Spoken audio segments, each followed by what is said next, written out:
Salut à tous, aujourd'hui on va dessiner un autre personnage qui a été tiré des inspirations que vous m'avez données. Et cette fois-ci on va faire un personnage inspiré du jeu vidéo Dark Souls.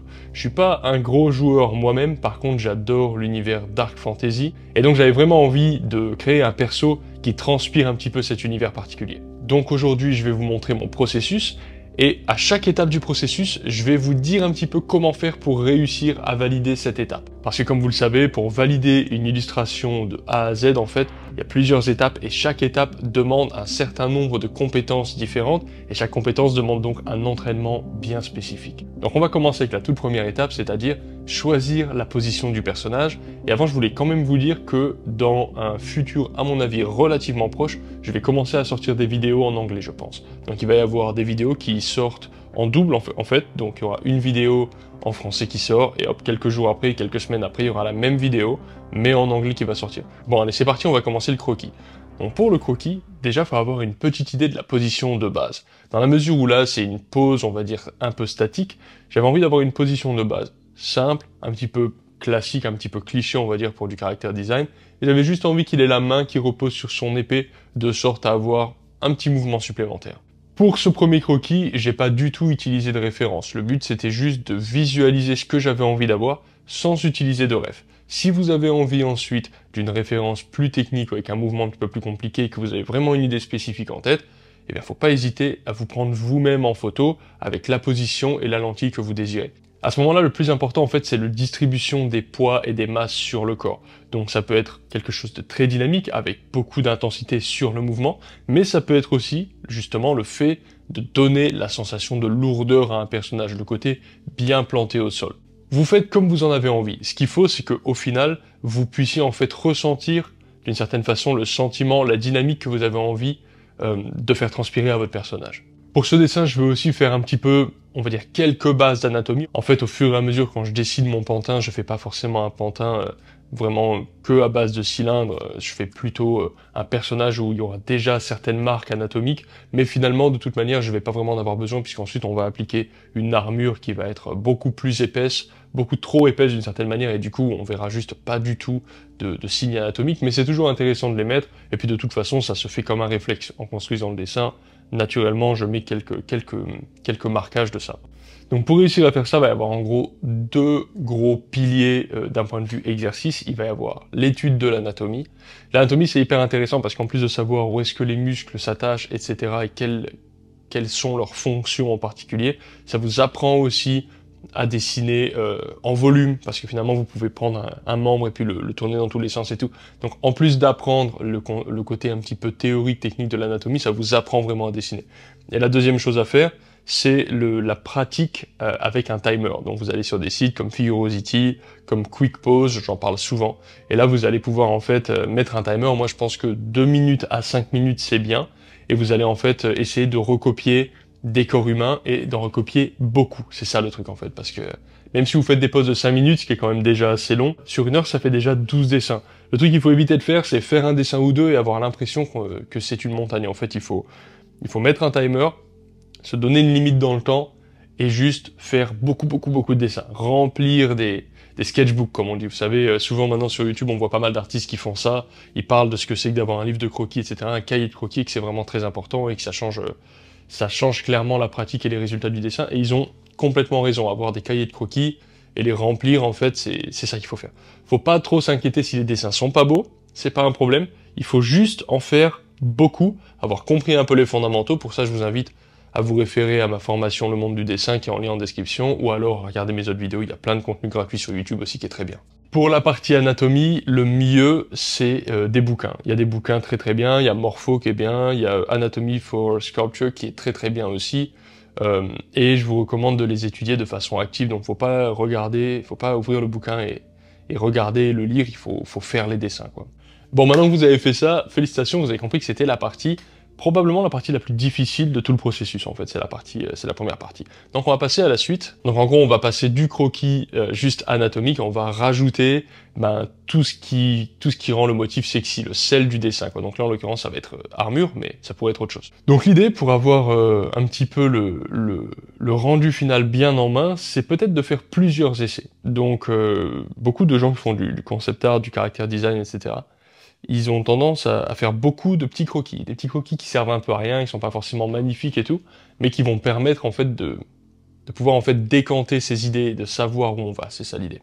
Donc cette étape-là, c'est la plus fun, et là, il faut se laisser aller, il faut pas hésiter à en faire d'autres. Moi, j'en ai fait que 2 pour ce perso, mais en vrai, si j'avais été malin, j'en aurais fait 5, 10 peut-être. Donc là, voilà, tu décantes tes idées, t'essayes des trucs, il faut pas hésiter à être audacieux, et puis se laisser aller un petit peu. Surtout là, on est dans un univers dark fantasy, donc faut vraiment pas hésiter à s'écouter, à se laisser aller, pas avoir peur de foirer son dessin, parce que de toute façon, que vous ayez peur ou pas de faire des dessins moches, vous en ferez des dessins moches, et tout le monde en fait, et ça c'est pas grave. Et là, c'est toujours l'étape, pour moi, pour le moment en tout cas, qui me plaît le plus, parce que je regardais pas mal l'armure de Sauron, un peu sous tous les angles et tout, et j'essayais de comprendre comment le mécanisme de la main fonctionne, comment les coups de gire fonctionnent, on essaie de comprendre un petit peu la façon dont l'objet qu'on utilise va être fonctionnel. Si vous bossez par exemple dans une industrie du jeu vidéo ou un truc comme ça, ce qui n'est pas mon cas, mais ça pourrait le devenir un jour, si vous par exemple vous proposez un design d'une armure, il va pas falloir seulement montrer l'armure, le look qu'elle a, il va aussi falloir faire en sorte de montrer comment elle fonctionne et quelle est la logique derrière ça, parce que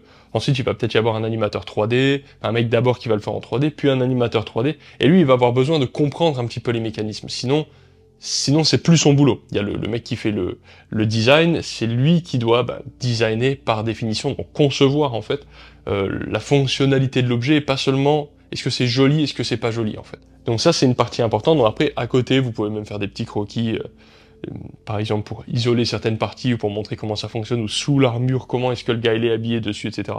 Tout un tas de trucs que j'ai pas fait sur cette vidéo mais que j'ai très envie de faire dans le futur. Donc pour compléter cette étape proprement, enfin correctement, en fait le skills principal à avoir, la compétence principale à avoir, c'est être capable de prendre un objet, un cube dans un premier temps, enfin un cube, une boîte quoi, et puis de la dessiner dans tout un tas de perspectives différentes. Donc là ça c'est vraiment très très important. En fait petit à petit on prend des objets de plus en plus compliqués, de plus en plus complexes, et on apprend à les manipuler dans la perspective comme ça, sans forcément avoir de référence. Dans la mesure où tout est minimalisable, séquençable, en boîte, en cylindre, etc. En théorie, quand vous avez bien compris comment manipuler les choses dans la perspective, et les raccourcis aussi, c'est très important les raccourcis, en fait vous allez pouvoir, en théorie, avec beaucoup de pratique, tout redessiner ensuite, même si vous avez besoin de construire beaucoup, vous pouvez tout redessiner finalement. Donc ça aussi dans ma formation, ou alors sur des vidéos YouTube, vous allez pouvoir trouver ce genre de choses. Donc par exemple, vous entraînez à dessiner des mains, au début vous apprenez les bases, donc les proportions, les trucs comme ça. Étape 2, vous apprenez à recopier des références de main, probablement avec pas mal de prises de mesure et tout, parce qu'au début c'est galère. Étape 3, vous arrivez à vraiment dessiner des mains en recopiant moins, en vous inspirant, en comprenant la pose, mais en étant moins sur de la copie littérale. Ça c'est déjà beaucoup plus compliqué. Et ensuite, vous allez pouvoir commencer à dessiner des mains d'imagination, et puis à pouvoir, par exemple, regarder une référence d'une main dans cette position, par exemple, et puis avec une référence dans cette position, vous comprenez la forme globale de la main, et donc vous pouvez la dessiner dans cette position, puis dans cette position, puis dans cette position, etc. Et là, ça c'est l'étape finale. Évidemment, avec les mains, c'est très difficile, mais vous pouvez faire ça avec des objets plus simples déjà, et c'est ça en fait qui va être le skills, à mon avis, de dessin, le plus difficile, et en même temps le plus important pour être un dessinateur qui dessine d'imagination. C'est ça le truc quoi. Donc franchement c'est dur, ça prend des années pour être un peu à l'aise avec ça. Moi en tout cas ça m'a pris quelques années pour le comprendre, mais en fait c'est pas tu bosses et puis d'un seul coup ça marche, c'est une petite progression et on a tous encore plein de trucs à apprendre et tout, mais par contre c'est le truc le plus agréable du monde quand tu peux, tu vois un perso dans une position et crac tu veux le dessiner avec une autre perspective, ça c'est génial. Tu peux aussi par exemple t'amuser à regarder ton environnement autour de toi et redessiner la pièce avec d'autres perspectives. Ça implique d'apprendre certains trucs de la perspective et tout, mais une fois que tu as compris les fondamentaux techniques, en fait après tu deviens super libre et c'est ça qui est hyper agréable. C'est un peu comme un super pouvoir de dessinateur, comme un musicien qui prend son instrument, il écoute une musique un peu quelconque qu'il connaît pas nécessairement, et paf il connaît la grille d'accords, et paf il peut commencer à faire un solo, changer de mode, etc. Et voilà, c'est vraiment tu t'arrives à t'exprimer, c'est ça le truc au final. Alors pour la seconde armure, et l'armure qui va être finalement l'armure finale, je me suis inspiré pas mal d'un truc qui s'appelle les Dark Angels dans l'univers de Warhammer. Donc c'est des guerriers du futur, on va dire, et en gros c'est un monde médiéval, mais dans le futur. Donc on va dire un espèce de mix entre des armures médiévales, chevaliers, etc., et en même temps une technologie très avancée, et ça crée un univers dark fantasy futuriste assez particulier qui s'appelle l'univers de Warhammer. Et souvent donc chez ces gars-là qui s'appellent les Dark Angels, on va avoir cette espèce de mix entre du tissu et puis de l'armure. Et c'est vrai que ça donne un côté super, c'est super beau. Moi, je trouve ça hyper joli. On va avoir ça aussi, par exemple, dans Game of Thrones, on va avoir quelques personnes qui ont des armures comme ça, donc c'est des armures très très belles, très décoratives, et en même temps, on va avoir des capes, des endroits où on voit des très beaux tissus qui dépassent, etc. Et c'est hyper décoratif. Alors, petit détail, quand vous dessinez une armure ou des vêtements et tout, faites bien gaffe que ce soit par-dessus les vêtements. Vous savez que on peut voir des dessins, et moi aussi je peux avoir tendance à le faire, hein, c'est qu'on fait des dessins de gens qui sont très fins, parce que souvent maintenant on dessine beaucoup de corps idéalisés en fait, beaucoup de gens sur YouTube aussi dessinent des corps très idéalisés, donc c'est des corps très fins, très musclés, ce genre de choses, et en fait au final on fait des vêtements très collés serrés, ou alors des armures très collées serrées. En fait non, faut vraiment penser qu'une armure, si elle était là sur mon épaule, ça serait vraiment un rajout, parce qu'on a un dessous d'armure, une espèce de vêtement molletonné qui empêche d'avoir la peau sur le métal, et par-dessus, on a une armure en métal. Donc il faut vraiment rajouter un bon morceau de matière, quoi, sur le personnage. Donc si le gars il est déjà bien large d'épaule, ça rajoute, pouf, encore à la largeur. Donc il faut pas oublier que chaque plaque d'armure, que ce soit les mains, les épaules, le dos, peu importe, c'est en plus du corps. Ça c'est important. Pour ajouter un petit côté vraiment fantastique, je vais lui rajouter une protection d'épaule avec un œil dedans, faire un truc un peu fantasy. De toute façon là je suis en roue libre, hein, je fais un petit peu ce que j'ai envie, comme ça vient, il n'y a pas de... J'ai ma direction artistique un petit peu de base, dark fantasy, je me permets de mélanger un petit peu ça avec la franchise Warhammer, mais après sinon je suis un peu en roue libre, je fais comme je veux. Donc là je trouvais ça sympa d'avoir un œil un peu démoniaque, comme s'il avait une armure un peu possédée par le démon, ce genre de truc. J'ai trouvé aussi que mettre une capuche par-dessus son visage, ça rajoutait au mystère, parce que ça permet de pas trop mettre de détails dans le visage, et donc le personnage est charismatique, mais en même temps on sait pas qui c'est, et ça je trouvais que c'était sympa. Donc à ce moment-là de la vidéo, j'ai fait mes deux concepts. Laissez-moi savoir dans les commentaires lequel des deux vous préférez, parce que j'aimerais beaucoup éventuellement en faire un autre, et puis en faire peut-être d'autres si vous avez des idées, etc. Partagez-les avec moi, parce que j'écoute et après je fais des dessins en fonction. Et la preuve c'est que cette vidéo-là, elle est faite sur la base d'un commentaire que j'ai reçu de votre part.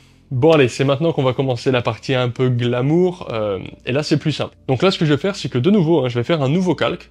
Je vais baisser l'intensité du calque rouge que j'ai fait du calque croquis, et avec un crayon plus fin et plus noir, enfin plus gris quoi, je vais refaire le dessin au propre. Et donc maintenant je vais être beaucoup plus attentif à la façon dont je vais rendre un petit peu les formes en 3D, et la façon dont certaines de ces formes vont aussi se superposer les unes aux autres. Ça c'est très très important. Par exemple là vous me voyez sur la vidéo, ma main elle est là, elle est posée, mais si par exemple je voulais rajouter un petit peu de dynamique, je vais par exemple mettre un doigt dans la poche, par exemple, je dis n'importe quoi, mais c'est l'idée.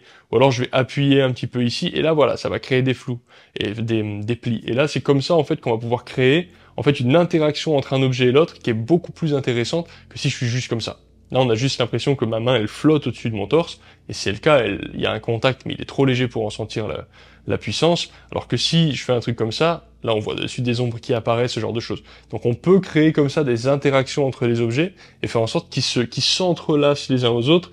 Donc ça c'est des concepts plus avancés, mais au final c'est surtout une compréhension de volume quoi, ni plus ni moins. Alors j'ai fait 2-3 modifications également dans la position du gars, notamment l'avant-bras. En fait je trouvais qu'il avait une position un peu de dandy, et là j'avais plutôt envie de lui donner un côté beaucoup plus masculin, beaucoup plus viril, donc c'était vraiment pas vraiment l'idée. Donc j'ai préféré bouger un petit peu l'avant-bras, et j'ai raccourci l'avant-bras aussi. Donc les raccourcis c'est un délire super important qui est assez difficile à appréhender mine de rien. En fait c'est pas difficile à comprendre, mais c'est difficile à mettre en pratique. Par exemple si mon bras il est comme ça, mon avant-bras il est très long. Et si je le déplie vers vous, il devient inexistant. Mon point et puis biceps quoi. Il y a plus d'avant-bras, on voit plus l'avant-bras. Et ça c'est facile à comprendre, mais c'est souvent ça les fondamentaux artistiques, hein. C'est des concepts très faciles à comprendre en général. Mais par contre, pour savoir les dessiner, faut un peu de pratique en fait. Donc là, le bras il était un peu comme ça, et du coup je l'ai juste mis un peu comme ça. Donc ça implique de raccourcir la longueur de l'avant-bras. Et en fait, de façon un peu bizarre, un peu contre-intuitive, même si l'avant-bras il est plus petit, et du coup ça change la proportion du dessin, et ben en fait c'est bon, c'est normal parce qu'on comprend que c'est un changement dans la perspective et que c'est pas juste une erreur des dessins où l'avant-bras il a été dessiné trop court. Donc ça, les raccourcis c'est très très important. Vous pouvez dessiner par exemple un mec avec la main comme ça, et puis petit à petit dessiner plusieurs positions, vous allez juste éloigner son bras, et petit à petit vous voyez le bras devient très très long. très très long, et plus on s'approche, plus le bras devient court, jusqu'au moment où là, le bras, c'est juste un rond, comme ça, voilà, on le voit plus, quoi, ni plus ni moins. Et pourtant, ça choque pas. Donc, c'est ça les raccourcis. Donc bref, du coup, j'ai fait un raccourci un petit peu au niveau de l'avant-bras pour donner plus de dynamique, et j'ai aussi changé la position des jambes, de sorte à lui donner un appui au sol qui est plus lourd, je préfère comme ça. Donc là, vous avez remarqué que cette étape-là, en fait, finalement, elle est quand même relativement facile. Il faut juste faire un petit peu attention à la hiérarchie des épaisseurs de traits pour pas faire un dessin qui est trop bordélique. Je ferai une vidéo un peu détaillée là-dessus, c'est un sujet fort intéressant. Bon, pour les quelques survivants qui sont encore avec nous, on va faire l'étape un peu glamour de ce projet, et ça va être les rendus en valeur. Avant qu'on commence, s'il vous plaît, abonnez-vous à la chaîne si vous êtes encore là, ça fait plaisir, moi ça me soutient, pour vous c'est gratuit, et en plus comme ça vous apprenez tout un tas de trucs, et puis moi aussi j'apprends tout un tas de trucs parce que, mine de rien, avoir une chaîne YouTube et puis s'exposer comme ça apprend beaucoup de choses, même artistiquement. Donc on va commencer avec la partie du rendu. Donc d'abord j'ai pris une image de référence du jeu Dark Souls, parce que c'était ça, le truc de base c'était ça. Donc cette image, elle est magnifique, tout simplement. Je sais pas qui l'a fait, donc si vous connaissez le nom de l'artiste, n'hésitez pas à le mentionner en commentaire. Et à l'évidence, le mec est hyper doué. Donc ce qu'on va faire, on va pas commencer d'une page blanche. L'environnement est sombre et on va juste tout foncer. Donc foncer l'entièreté du calque. Donc je vais faire un nouveau calque en fait, transparent. Et en fait je vais mettre le dessin en ligne par-dessus ce calque, et sur le calque du dessous, je vais juste appliquer un gris, qui va être un gris quand même assez dense. Bref, pour la lumière, je vais faire une lumière très très basique, donc zénithale, qui vient du haut, et avec une lumière assez douce. Et donc je vais pas avoir d'ombre portée extrêmement sèche. En partant d'un gris moyen, assez foncé mais moyen, je vais petit à petit foncer les zones qui vont être de façon évidente à l'ombre, et petit à petit éclaircir les zones qui vont être de façon évidente à la lumière. En fait, en ayant un petit peu ces deux côtés, petit à petit on pousse les valeurs d'un côté, on les pousse dans l'autre, et en fait petit à petit on arrive en fait à essayer de voir un petit peu la 3D de l'objet ressortir. Donc il faut comprendre, il faut se demander d'où est-ce que la lumière vient, quelle est la forme de l'objet, qu'est-ce qui est orienté vers le haut, qu'est-ce qui est orienté vers le bas par rapport à la lumière. Ça aurait pu être aussi une autre condition d'éclairage. Mais ce qui est important, c'est que le dessin linéaire qu'on a fait avant, il donne suffisamment d'informations de 3D, de perspective, pour que quand on passe au rendu, on sache dans quelle orientation sont tous les plans différents qu'on a pu dessiner. C'est ça le job du dessin linéaire, surtout quand on passe au rendu après.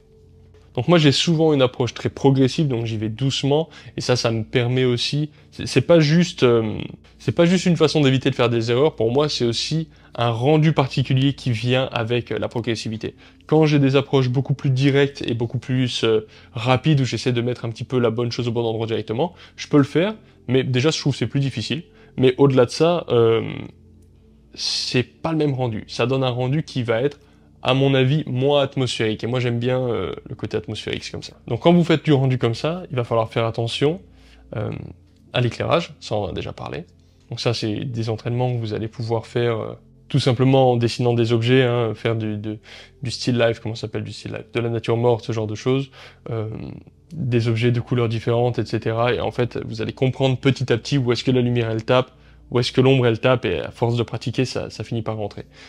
J'ai aussi, comme d'hab, je l'ai dit 3 fois déjà au moins dans la vidéo, mais j'ai aussi dans ma formation, on parle de ça, l'ombre et de la lumière, et j'ai aussi des vidéos gratuites qui parlent de ça, donc il y a vraiment largement de quoi faire, mais c'est un gros sujet, donc je peux pas le développer tout de suite. En tout cas, un autre truc qu'il va falloir prendre en considération ici, ça va être la couleur locale des objets. Donc est-ce que par exemple la cape, elle est plus claire que, j'en sais rien moi, que tel autre objet qui est à côté, par exemple là les ceintures, est-ce qu'elles sont plutôt foncées, elles sont plutôt claires, ce genre de choses. Donc la couleur locale de l'objet, et on va prendre en compte aussi la texture de l'objet, ça c'est extrêmement important. Et la texture, contrairement à ce qu'on pourrait penser, c'est pas l'objet quand on le regarde de très proche. Là par exemple, vous voyez la vidéo, vous voyez ma tête, vous pouvez pas voir les pores de ma peau ici, et vous pouvez pas voir le détail des fils de mon t-shirt. Et pourtant, vous reconnaissez que ça c'est de la peau et que ça c'est un t-shirt.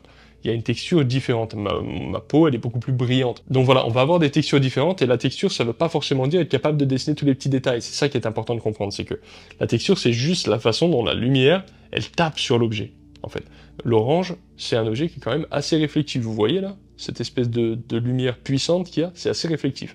Ça, le brugnon, bah, il y a aussi une lumière réflective qui est là, mais c'est quand même moins, c'est quand même pas mal moins réflectif.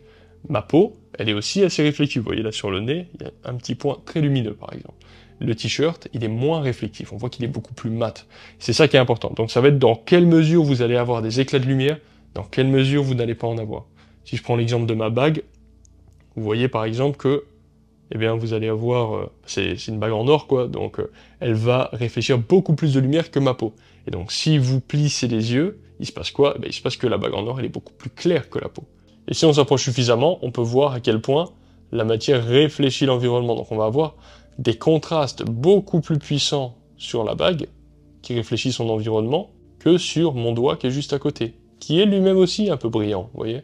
Donc, c'est ça, en fait, les différentes de textures, c'est pas forcément aller dans le micro-détail, la texture. C'est juste comprendre comment la lumière réfléchit sur un objet et dans quelle mesure, du coup, il va y avoir l'environnement qui est redistribué par ce même objet. C'est ça l'idée, quoi. Ça, c'est pas évident, et pour ça, il y a aussi la nature morte, il y a que ça de vrai. Donc, vous prenez différents objets, et puis vous les recopiez. Par exemple, vous mettez une pêche à côté d'une cuillère à café en métal, à côté d'une tasse en porcelaine, à côté d'une... Donc voilà, essayez de comprendre et de réfléchir, parce que tout ce que vous allez intégrer de façon... Tout ce que vous allez comprendre, vous saurez ensuite le refaire sans avoir besoin de regarder la référence. C'est ça le truc au final. Alors que si vous recopiez sans comprendre, de façon mécanique, c'est bien, vous allez réussir peut-être, parce que vous aurez peut-être des talents de copie, si vous allez peut-être réussir à faire un truc très joli, peut-être même plus joli que le gars d'à côté. Par contre, vous pourrez jamais le faire seul. Vous aurez toujours besoin d'être tenu par la main, par quelque chose. Alors que si vous avez compris les mécanismes et que vous avez pris le temps d'observer, et à chaque fois que vous avez vu un truc, vous avez dit, pourquoi ça fait comme ça? Et d'essayer de comprendre, même regarder sur internet, pourquoi les réflexions fonctionnent comme ci, comme ça. Dans mon livre aussi, j'en parle, j'ai tout un chapitre sur la réflexion de la lumière. Et ensuite, une fois que vous le comprenez, tout devient beaucoup plus facile, tout devient beaucoup plus intuitif, et vous pouvez vous en servir à votre avantage. Ça prend de la pratique, c'est sûr, mais franchement c'est payant. Donc voilà, sur le dessin j'essaie de montrer un petit peu que l'armure par exemple n'a pas la même réflexion que le tissu, qui montrer un petit peu les différents types de matières. On voit aussi sur la ceinture par exemple, la ceinture elle reflète beaucoup moins de matière, elle est beaucoup plus mate que le ceinturon qui est juste à côté, qui lui est fait en métal, voilà par exemple. Aussi, histoire de mettre un petit environnement, je vais faire un petit croquis d'environnement de fond qui va être juste fait en masse de gris, etc. C'est vraiment extrêmement simple. Il n'y a pas grand chose à en dire, je voulais juste mettre vraiment en valeur le personnage, et je voulais vraiment qu'on voit que le personnage appartient à un environnement dark fantasy. Tout le fond est quand même très très foncé, de sorte à ce que le personnage ressorte assez fort. Et puis voilà, le personnage final ressemble à ça. Je voulais parler de la couleur dans cette vidéo, et je me suis rendu compte comme un idiot que j'ai pas enregistré la partie colorisation. Mais de toute façon, c'est une partie colorisation indirecte, donc en fait, j'ai pas peint par-dessus. Je n'ai fait que sélectionner au lasso, et ensuite, avec des outils informatiques, j'ajoute une couleur, et ensuite, je gère en fait par des effets de transparence, et de foncé, de clair, etc. Donc j'expliquerai peut-être comment je ferai dans une autre vidéo, mais pour le moment, de toute façon, pour moi, c'est que mon 2, 3, 4e essai en couleur informatique, donc c'est pas comme si j'avais des compétences de dingue à partager. Pour que ce soit pertinent ce que je raconte, il faudrait que je puisse détailler comment ça fonctionne techniquement, et je considère que j'ai pas encore assez de pratique, et moi j'aime bien parler des choses quand je considère être légitime pour en parler. Bon voilà, la vidéo est finie en tout cas, j'espère que c'était cool. N'hésitez pas à faire des propositions. Comme je vous ai dit, il y aura probablement même cette vidéo-là qui va sortir en anglais bientôt, je pense. Et il y en aura certainement d'autres, mais voilà, paniquez pas, il y aura d'autres trucs. Je vais aussi préparer, là, je vais essayer de préparer gentiment quelques vidéos supplémentaires sur le portrait, sur la peinture, sur l'anatomie, enfin, il y a toujours 10 milliards de sujets de toute façon. N'oubliez pas que si vous voulez progresser comme des malades, j'ai des formations en vente. Et voilà, c'est tout. Allez, à bientôt, ciao.